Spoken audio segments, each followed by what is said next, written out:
આપણા ભારત દેશની અંદર સૌથી જૂનામાં જૂનો કિલ્લો કહેવાય એ એક જ છે, જેનું નામ ઉપરકોટ. આ ઉપરકોટ કિલ્લો બનાવનાર રાજા ઉગ્રસેન મહારાજ હતા, મથુરાના રાજા, કંસના પિતાને કૃષ્ણના નાના, કે જેમને કિલ્લો બનાવ્યો ને પર્વત ઉપર બન્યો. એટલે આપણી ગવર્મેન્ટે આનું નામ રાખ્યું છે ઉપરકોટ. ઓરિજિનલ નામ આનું છે રેવત નગરી. આ કિલ્લો છે આખા 5 કિલોમીટરનો. જૂનું જૂનાગઢ જે કહે ને, આ કિલ્લાની અંદર રહે. અહીંયા આપણા હિન્દુ રજપૂત રાજા રાજ કરી ગયા 108 રાજા. કેટલા રાજા? 108. આટલા કોઈ કિલ્લામાં રાજાઓએ રાજ કર્યું નથી. પણ આ કિલ્લાની અંદર છેલ્લો હિન્દુ રાજા થઈ ગયો રામ માંડલિક. 550 વર્ષ પહેલા એમને 2 મંદિરોની એક સ્થાપના કરી હતી. પણ 2 મંદિરો કયા? પેલું હનુમાનજી છે અને તેની બાજુમાં ગણપતિ દાદા. એ બંને મૂર્તિઓ આખા ગુજરાતની જૂનામાં જૂની ને મોટામાં મોટી મૂર્તિઓ અહીંયા છે. આ કિલ્લો બન્યો ત્યારે એનું એક ચિહ્ન બનાવ્યું, જેને રાજ્ય ચિહ્ન કહેવાય. રાજ્ય ચિહ્ન એટલે શું? ફ્લેગ. અત્યારે આપણું રાજ્ય ચિહ્ન છે ને, રાજ્ય એટલે આપણો ભારત દેશ કહેવાય એક જાતનું. એનો ફ્લેગ છે તિરંગો, ઝંડો. તો એ જમાનામાં એના હથિયારો શું હતા? ઢાલ અને તલવાર. બધા દૂરથી જો ઉપર નજર કરો એટલે તમને ઢાલ અને તલવાર દેખાશે. પણ એ ઝાડવું નડે છે, વ્હાઈટ કલરનું દેખાય ને, એ ત્યાં ઝાડવું આડું આવી ગયું, નકર તમને ત્યાં દેખાત બરોબર ચોખ્ખું. ઢાલ અને તલવાર. હવે ગુજરાતનો રાજા કોણ? તો ગુજરાતનો રાજા કહેવાય સિદ્ધરાજ. ભણવામાં આવ્યું ને, એટલે અહીંયાનો ઇતિહાસ યાદ રાખજો કે જેને 800 વર્ષ પહેલા અહીંયાની એક રાણી હતી, રાણક દેવી. રાણક દેવી ક્યાંની રાણી હતી? રજેવડીની રાણી નહોતી. એને તો હળમત કુંભારે પાડી ઉછેરી મોટી કરી. એનો ઇતિહાસ તમને કહીશ તમારા ગામનો. પણ રાણી રાણક દેવીને લેવા અહીંયા લડાઈ કરી 12 વર્ષ. 12 વર્ષ આઈના દરવાજા બંધ હતા. અત્યારે આપણે કિલ્લો જોવા આવ્યા, દરવાજા ખુલી ગયા. ચાલો ફટાફટ. હાલો લાઈન 2 મંદિર છે. મંદિર કયું? માતા ખોડિયારનું. એની સામે માતા વરુડીનું. આ 2 મંદિર છે ને 1000 વર્ષ જૂના. રાજા રાનવગણનું નામ સાંભળ્યું હશે કોઈએ? રાનવગણ રાજા કેવો થઈ ગયો આ કિલ્લાનો કે તેની જીભની માનેલી એક બેન હતી, જેનું નામ હતું જાહલ. જાહલ કોણ હતી? આયરની દીકરી. આલીદર બોડીદર આપણે અહીંયા ગામ આવે છે કે જ્યાંનો એક આયરનો માણસ હતો, જેનું નામ હતું દેવાયત બોદર, કે જેને બલિદાની દીધી એના દીકરાને રાજા રાનવગણને સાચવવા માટે. એવા આયરના દીકરાઓ થઈ ગયા જે શૂરવીરો એ જમાનામાં. પણ જાસલને સિંધનો રાજા સુમરો, કે જેને કેદ કર્યું હોય, ત્યાંથી એની બેન એના અહીંયાના ભાઈ ઉપર એક ચિઠ્ઠી લખે છે. એમાં શું લખે છે કે જાહલ ચિઠ્ઠી મોકલે, વાંચે નવગણ વીર, સિંધમાં રોકે સુમરે મને હાલવા નો દે હમીર. ત્યાંનો રાજા હતો સુમરો હમીર. એને હાલવા ન દીધી. ત્યારે અહીંયાના રાજાએ ચિઠ્ઠી વાંચી 9000 સૈન્યને તૈયાર કર્યું. સિંધ ઉપર ચડાઈ કરવા ગયા. રસ્તામાં મોટો દરિયો આવ્યો, જે જખો બંદર આવે ને કચ્છ, ત્યાંથી દરિયો આવે. પાકિસ્તાન બોર્ડર હવે થઈ, પહેલાં એ સિંધ કહેવાતું. ત્યારે એમ કહેવાય છે કે આ દરિયો ક્યારે પાર કરું, ક્યારે મારી બેનને છોડાવું. પણ એ રાજાની કુળદેવી હતી માતા ખોડિયાર, કે જેને યાદ કર્યા. અને આ માતા ખોડિયાર કાળી ચકલી બન્યા, એના ભાલા ઉપર બેઠા, દરિયાના કાયદેસર 2 ભાગ કરી દીધા. સિંધના રાજા સુમરાને મારી એની બેનને છોડાવીને પાછા આવતા હોય ત્યારે આ જ માતા વરુડી ખાલી એક નાના એવા 7 વર્ષની બાળકીના રૂપમાં આવી અને નવઘણને એમ કહે છે કે વીરા જમતો જા. રાજા કહે માં કેમ જમાડશો? મારા ભેગું 9000નું સૈન્ય છે. પણ એવું કહેવાય કે આ માતાએ ખાલી પાસેર દૂધની ખીર રાંધી નવઘણના 9000 સૈનિકને જમાડેલા આ માતા વરુડી. આનું આપણે ભજન પણ આવ્યું છે, કોઈ સાંભળ્યું હોય તો. કુડીએ કટક જમાડ્યા માતા વરુડી. પછી થોડોક પ્રસાદ રહ્યો. આમાં ક્યાંક ડાયલોગ કઈ આવશે વચમાં. થોડોક પ્રસાદ રહ્યો તો વહુને કીધું કે વહુ તમે ખાઓ. તો વહુ શું કહે છે? હું કોઈનો હેઠો જૂઠો પ્રસાદ ખાતી નથી. માતા ક્રોધિત થઈ ગયા. માતાએ એને શ્રાપ આપ્યો કે આવતા કલયુગમાં સાસુને વહુનું નહીં ભળે. આપણે અત્યારે ઘેરે ઘેરે જે હાહુન વહુ બધા ઝોકા લઈને નથી બચતા, એનું કારણ અહીંથી ચાલુ થયું કે હાલો ફટાફટ તમારે બધાઓમાં વિડીયોમાં આવી જવા જોઈએ. હો અહીંયાથી જવાનું. આશા જોડી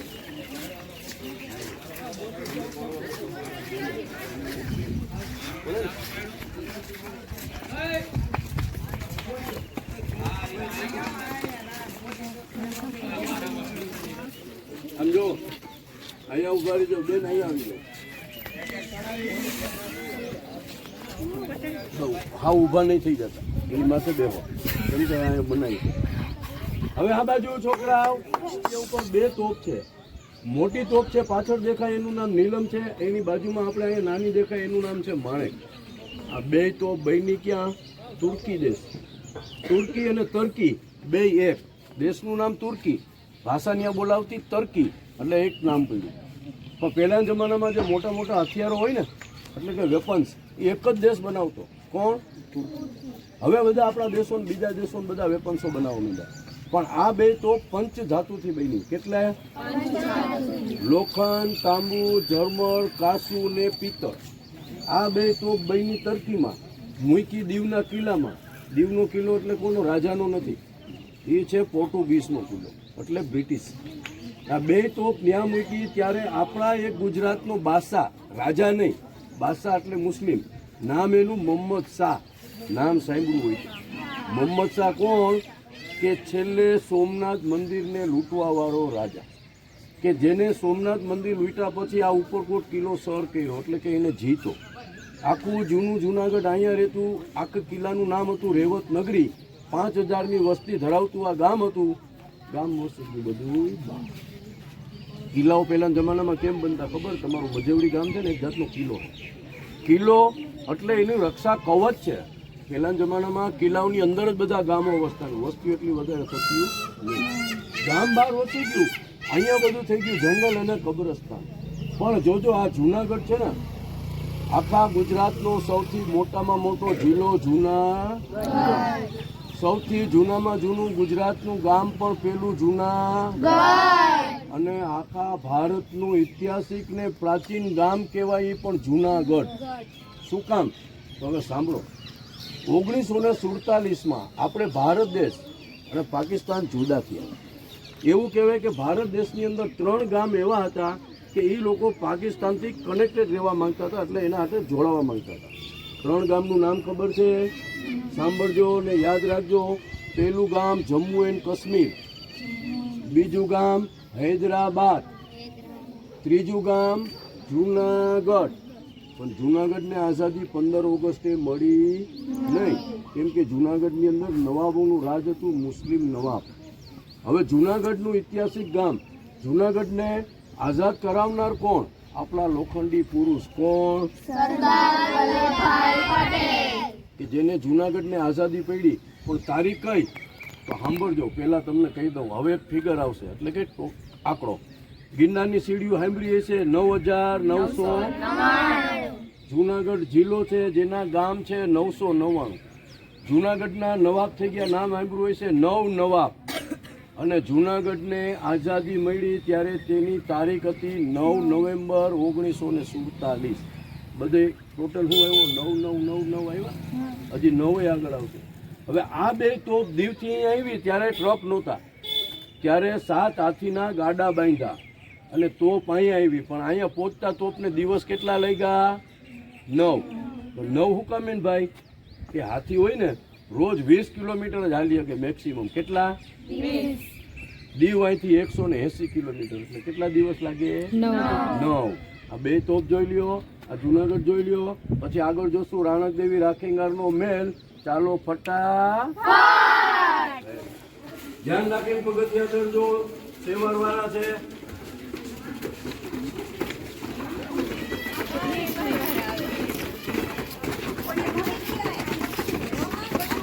હાલો આ બાજુ આપણે મેલ જોવા જઈએ. રાણક દેવી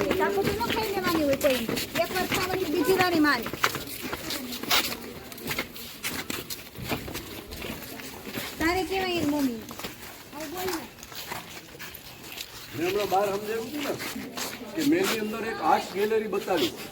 એમાં 3 ફોટા આવશે. એકમાં ઉપર લખેલું હશે બિફોર એટલે પહેલા, ડ્યુરિંગ એટલે કે રિપેરિંગ કર્યું, આફ્ટર એટલે હવે આ કેવું બની. આપણા મકાન હોય ને, ધૂળ કેટલી ઉગતી હોય, દિવાલોમાં ધૂળ જામી જાય ને. આ મેલની અંદર આખા ગમે ત્યાં જોઈ લેજો, તમારા હાથમાં હાથ ફેરવશો ક્યાંય ધૂળ મળશે નહીં. કેમ કે આ કલર રંગરોગા નથી. જે મટીરિયલ્સ મેં વાત કરી ને, બધી મટીરિયલ્સનું આનાથી પ્લાસ્ટર કર્યું છે, એ પણ હાથે. આ બાજુથી બધા લાઇનસર આપણે આર્ટ ગેલેરી જોવાની. આવી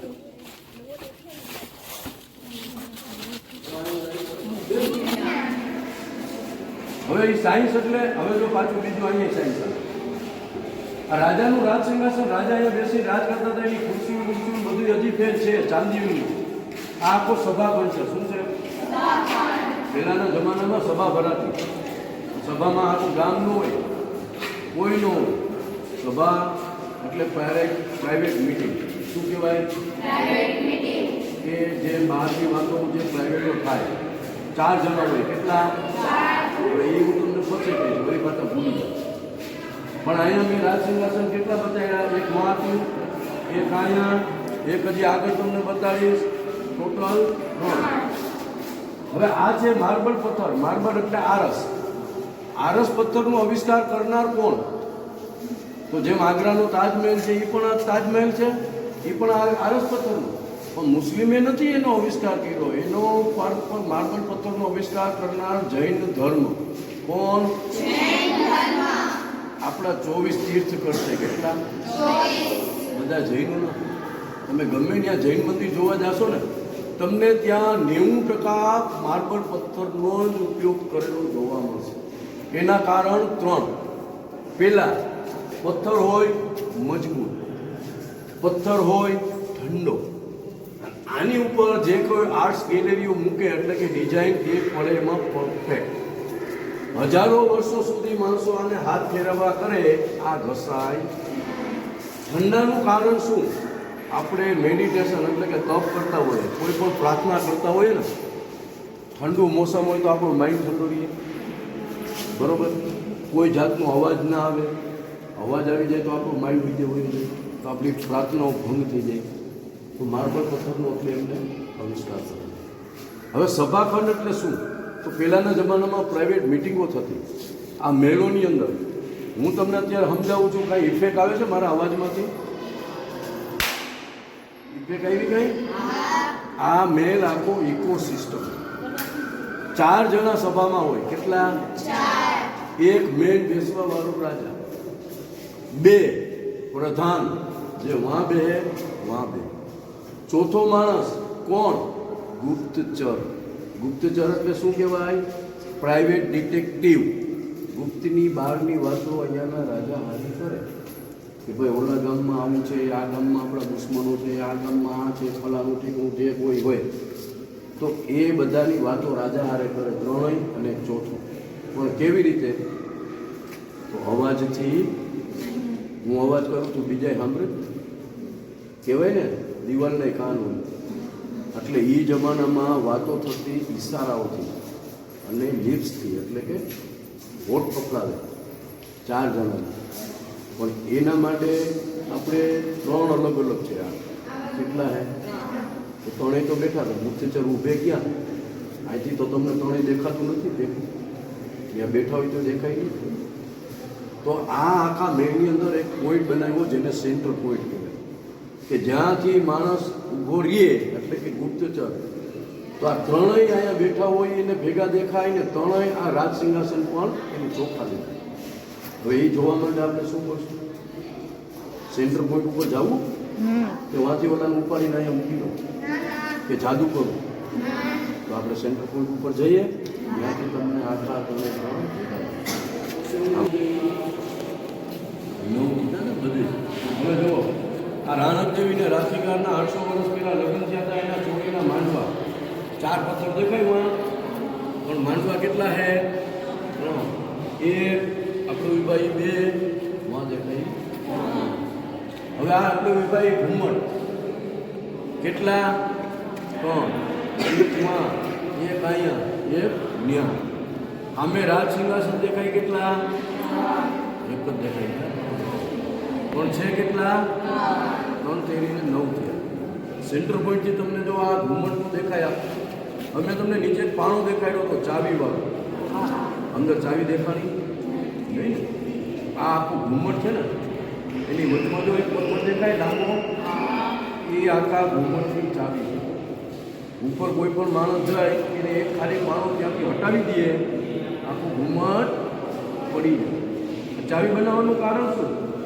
કે એવું કહેવાય કે પહેલાંના રાજાઓ લોકો માણસો પાસે રાજાઓ બનાવતા, મહેનતો કરતા. માની લો ત્યાંથી કેટલા પડ્યા છે. ઓકે, કોકના હાથ પગે ભાંગાય છે, કોક મહિલું બલિદાનની દીધી ને ત્યારે એવું કહેવાય ચાવી એટલે બનાવતા. માની લો કે હું રાજા, મેં મહેનત કરાવીને બનાવ્યું, બહારનો બીજો રાજા આવ્યો મારી ઉપર ચડાઈ કરવા, માની લો કે હું ભાગી ગયો અથવા તો મને મારી નાખ્યો, તો બીજો રાજા આવીને હું કે આખી દુનિયાને કે આ કોણે બનાવ્યું? એ રાજા એમ કે મેં બનાવ્યું, એટલે હું જ પોતે એને કહી દઈશ કે પાણો હટાવી નાખો તો પડી. રેડી? આ એક સિસ્ટમ. હવે આપણે જોવાનું સેન્ટર પોઈન્ટ કે જ્યાંથી ગુપ્તચર ઊભી અને જેને વાતો કરે ઈશારા ના આપે બધું. રેડી? પહેલાં આપણે રેલગાડી બની જાઓ, હું ઇન્જિન, પછી ઇન્જિન વાય હું હોય, ડબ્બા કોણ? અમારે બધાને વાત કરતો હું સાંભળવાનું બધાએ, જોવાનું બધાએ, તો હું એક જ જણાને સમજાવી, પછી એ તમારે સમજવાનું. રેડી? સાહેબ તમે એક જ અહીંયા આ પત્ર કહું, હાલો છોકરા અહીંયા આવી જાઓ, સાંભળવાનું બધાએ. આ સાહેબ મને એને વાતો શું કરે છે, પણ મારે અમુક વાતો એવી છે તમને કોઈને નથી કેવી, ખાલી સાહેબને જ કેવી. તો હું અહીંથી ઇશારો કરીશ તો તમે બધે જોવો છો, પછી હું સાહેબને પાછળ બીજી જગ્યાએ નહીં જાઉં તો એ કોણ છે ભાઈ? હું ને સાહેબ અને કોણ એક સ્ટેપ આગળ. હવે કોણ છે? હવે તમારે સમજી ગયા બધા છોકરા? એક આ પથ્થરે લેફ્ટ રાઈટ સ્ટેપ અને પછી એક સ્ટેપ આગળ સ્ટેપ જોઈ નામ કરવું. હાલો જોતા તમે આવ્યો છે એન્જિન છૂટું પડી ગયું. રિટર્ન રિવર્સ રાખી હવે લેફ્ટ રાઈટ જો મારે દેખાવું પડશે. આ દેખાય બીજું હવે શું દેખાય? એક જ. હાલો બેટા સમજાઈ ગયું? પછી એક સ્ટેપ પાછો આગળ. હવે હું દેખાય એક જ આવી નો સમજાય તો પૂછો છોકરા હો, નો સમજાય તો પૂછો બેન.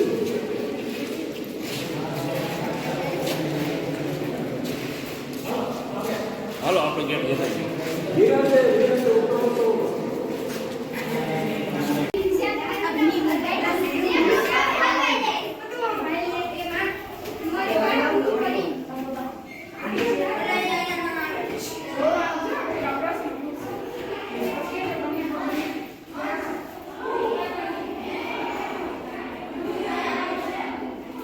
અંદર ગુફા જોવા ગયા હતા ને, બૌદ્ધની ગુફા. પણ બૌદ્ધની ગુફા બનાવનાર કોણ?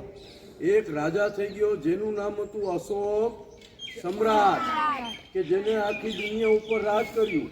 એવું કહેવાય એક દેશ હતો કલિંગા, કે જેનો આખો એને સર્વનાશ કર્યો.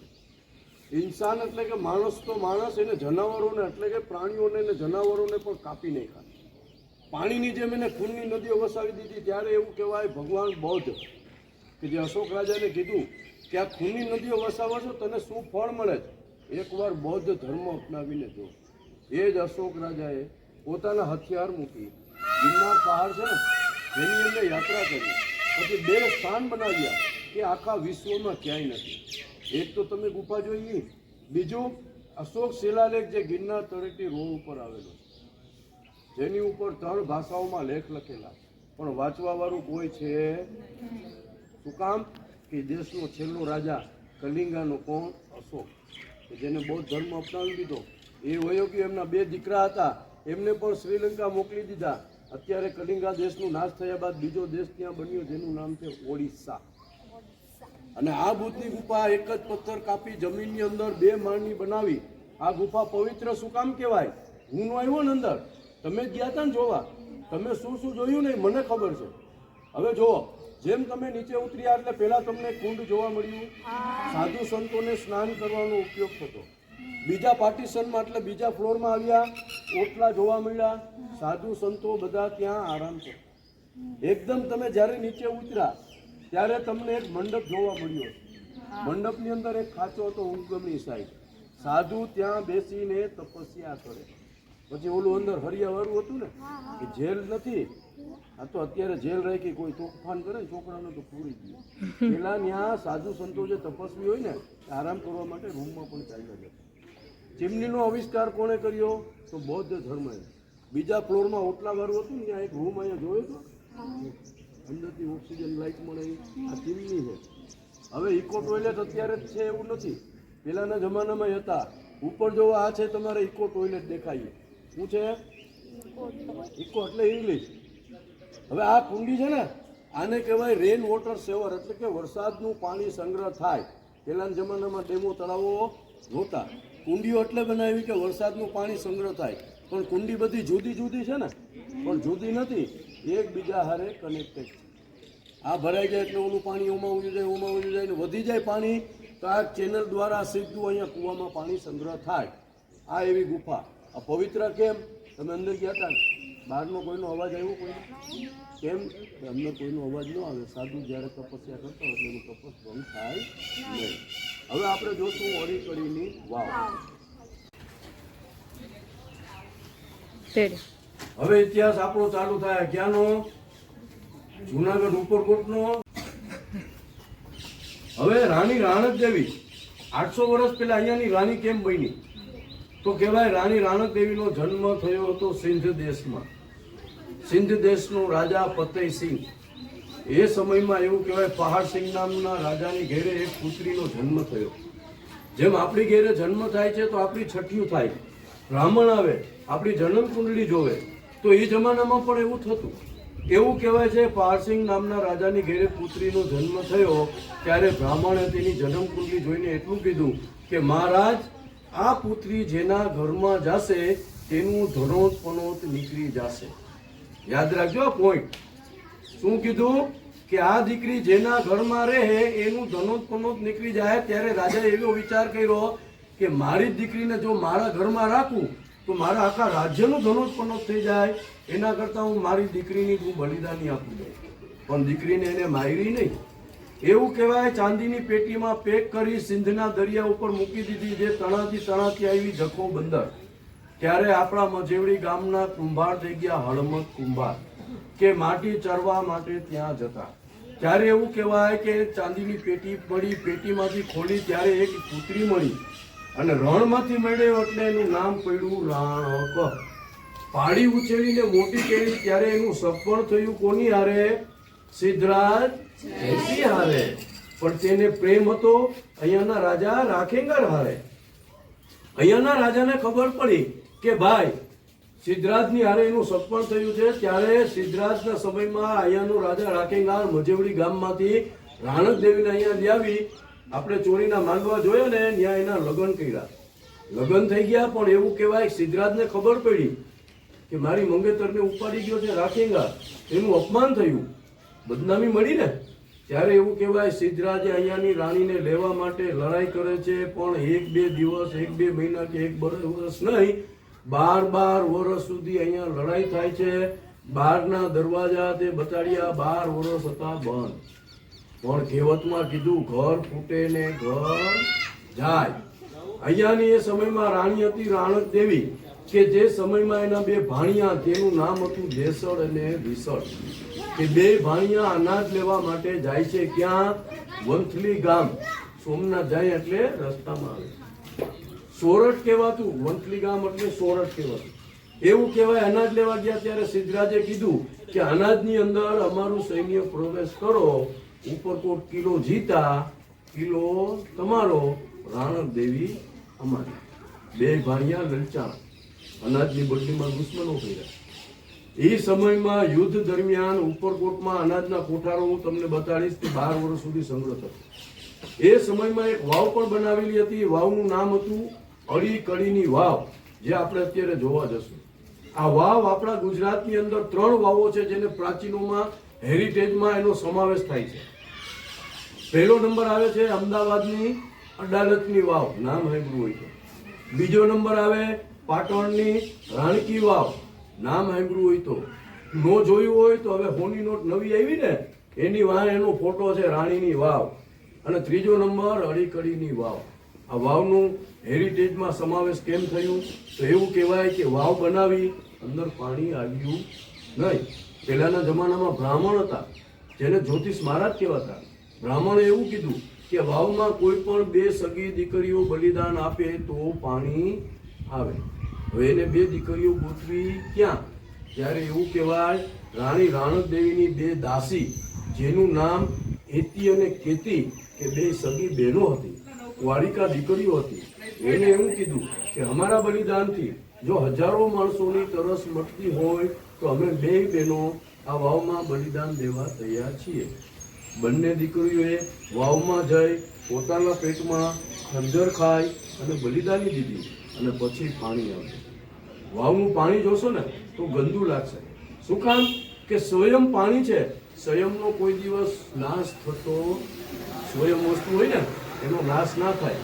સોમનાથ મંદિર શિવલિંગ જોઈ ને, સ્વયં છે, એનો નાશ થયો હજારો વર્ષો થઈ ગયા. હજારો નહીં પણ લાખો વર્ષોની વાત હશે.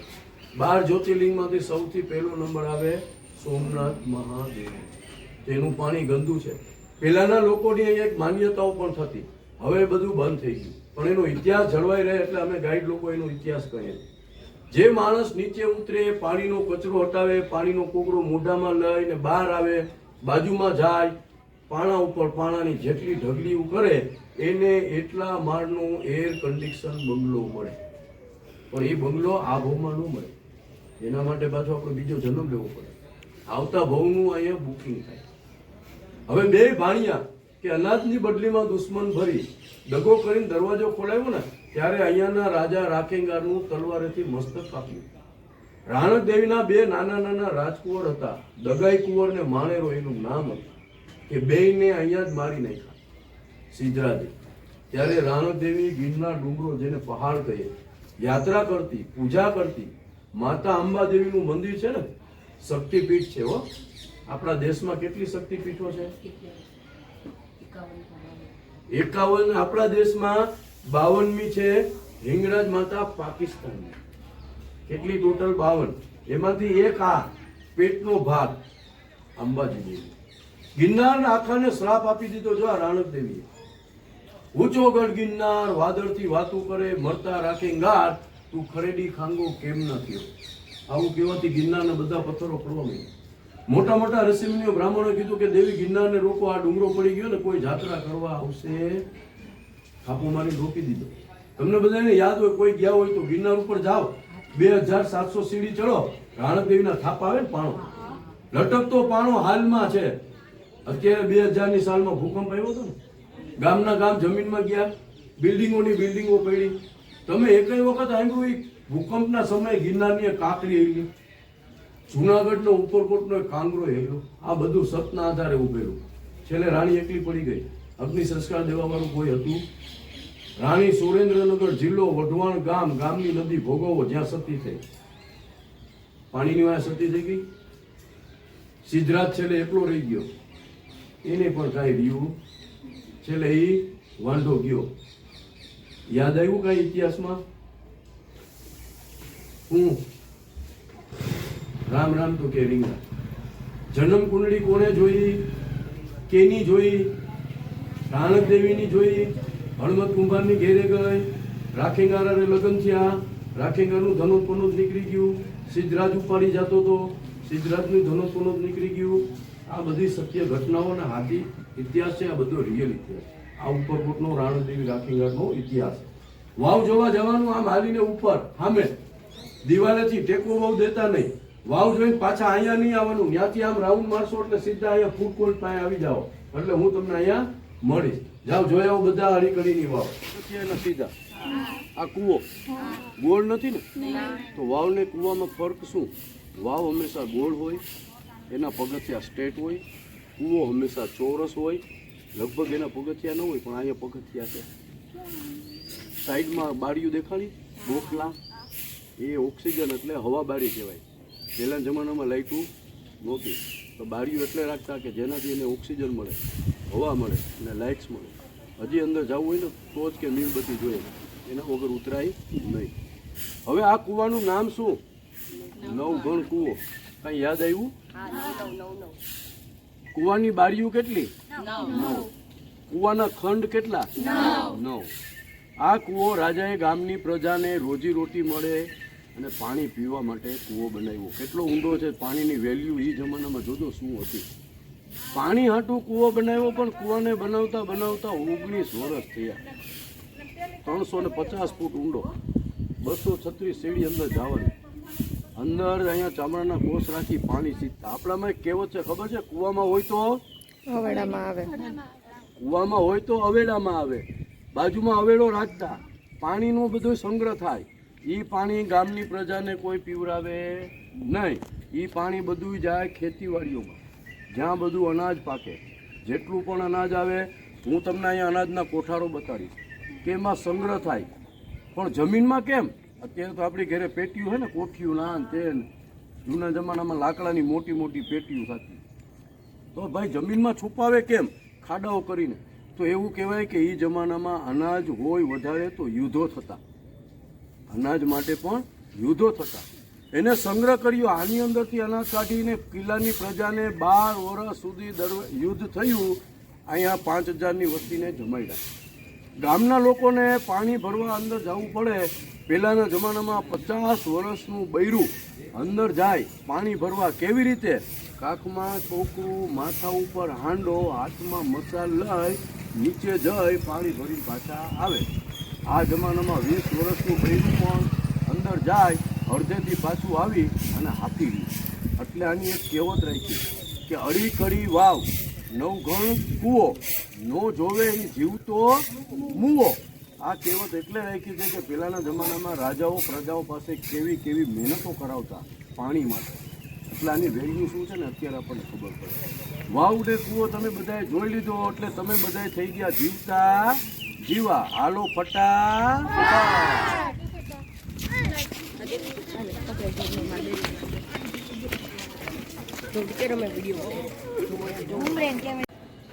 આ પાણી તળાવ જોયા ને? અહીંયા પાછું સાયન્સ આવે. હવે ગ્રેવિટી એટલે શું? ગુરુત્વાકર્ષણ. હા, એટલું ભણ્યો નથી તો સારું થયું, મારે ઇંગ્લિશ જ આવ્યું. ગ્રેવિટી એટલે કે પહેલાના જમાનામાં વોટર પંપ નહોતા પાણી ખેંચવાના. આપણું જુનાગઢ નીચે ગામ દેખાય ને, પહાડ ઉપર છે. ગમે એટલો અહીંયા વરસાદ પડે પાણી ભેગું થાય, સીધું વળી જાય નદીઓમાં. જુનાગઢની અંદર નવાબ થઈ ગયા. નવાબનું નામ હતું રસૂલ ખાનજી, કે 140 વર્ષ પહેલા એને તળાવ બનાવ્યા ઉપરકોટના કિલ્લામાં ઊંચાઈ ઉપર. તળાવ બનાવ્યા. હવે પાણી કેમ દેવું? ત્યારે એવું કહેવાય છે કે ઇંગ્લેન્ડનો એન્જિનિયર જેનું નામ હતું વિલિયમ્સ, કે જે જુનાગઢમાં આવ્યા અને એને તળાવ બનાવ્યા. પછી આપણા પહાડોની પાછળ 2 ડેમ છે. ડેમનું નામ આપ્યું છે વિલિંગન ડેમ, બીજું હસદીનાપુર ડેમ. 2 ડેમ પહાડ ઉપર બનાવ્યા. ડુંગરનો વરસાદ જેટલો થાય ડેમમાં સંગ્રહ થાય. એ પાણી બધું વગર વોટર પંપે પાઇપલાઇન દ્વારા ઉપરકોટમાં આવી જાય ગ્રેવિટી. પછી આખું જુનાગઢને આજે પણ 8 લાખ લોકો પાણી અહીંથી પીવે છે વગર વોટર પંપે ગ્રેવિટી. આખું જુનાગઢ. આ તળાવ કિલ્લાનો છેલ્લો પોઈન્ટ. આપણે બધું જોઈ લીધું ઉપરકોટ. બધાને મજા આવી? આનંદ મળ્યો? હવે તમને છેલ્લી વસ્તુ બતાડવાની. વગર પાણીનો મોતનો કૂવો. મોતના કૂવામાંથી કોઈ પાછું જીવતું આવે એટલે મોતનો કૂવો કહેવાય. પણ તમને બધાને ફરજિયાત કૂવામાં ઉતરવાનું છે, પાછું કોઈને આવવાનું બીતા નહીં. તમારી પહેલા હું જ આવીશ. હા, ચાલુ રાખજો મેડમ, કન્ટિન્યુ. હાલો લાઈનમાં. ધીમે ધીમે એક એક જ સિગ્નલની લાઈન કરી નાખો.